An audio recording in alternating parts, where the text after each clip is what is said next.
இந்த 4 ஆண்டு ஆட்சி எப்படி பாக்குறீங்க? ரொம்ப கேவலமா பாக்குறோம். சாதனைன்னு என்ன பாக்குறீங்க இதுல? சாதனைன்னு எதுவுமே இதுல இல்லையா? சாதனையே கிடையாது. இதுல பிஜேபி, பாமக, டிவிகே இதெல்லாம் இருந்தா ஒரு வலுவான கூட்டணி இருக்கும். பாஜக கூட ஒரு நல்ல ஆட்சி கொடுக்கலாம் அப்படின்னு. இந்த திமுகவோட 4 ஆண்டு சாதனை எதுவும் இல்லைன்னு சொல்லிட்டீங்க. 4 ஆனா ஆண்டு சாதனைகளே இல்ல. உங்களுக்கு இந்த 4 ஆண்டு ஆட்சி காலத்துல நீங்க மனசுல ரொம்ப நொந்து போன விஷயம் இதுதான் இருக்கு. அவ்வளவு என்ன மகளிர் உரிமை தொகை, இந்த 100 நாள் வேலை ஊழல், அதுக்கப்புறம் இந்த சாலையில வர ஊழல், அப்புறம் இந்த சத்துணவு ஊழல், இது போன்ற நிறைய ஊழல் நடக்குது. ரேஷன் கடையில ஊழல் நடக்குது. எங்க பார்த்தாலும் ஊழல் ஆட்சியா இருக்கு. 2026 சட்டமன்ற தேர்தல் வருது. இந்த 2026 சட்டமன்ற தேர்தல்ல திமுக ஓரணியில் தமிழ்நாடுன்னு சொல்லிட்டு மண் மொழி மானம் காப்பும் சொல்லியிருக்காங்க.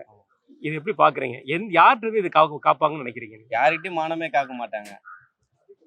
இந்த மானம் 2026 காக்குற அளவுக்கு இந்த ஆட்சியில அந்த அளவுக்கு ஒண்ணுமே நடக்கல. ஒரு எக்ஸாம்பிள் அஜித் குமார்னு ஒரு காவலாளி இறந்துருக்காரு. அதுக்கும் எதுவுமே பண்ணல. யாரு தளபதி போயிருக்காரா, இல்ல உதயநிதி போனாரா? யாரும் போகல. இந்த மாதிரி ஒரு கேவலமான ஆட்சி நடக்கல, ஒண்ணும் பண்ண முடியாது. இந்த 2026 சட்டமன்ற தேர்தலில் யார் ஜெயிப்பாங்கன்னு நினைக்கிறீங்க? டிவிகே லீடிங்ல இருக்கு, ஒன்னு பிஜேபி. இவங்க 2 பேர் தான் காம்படிட்டர். டிஎம்கே முழுமையா இருக்காது, வராது.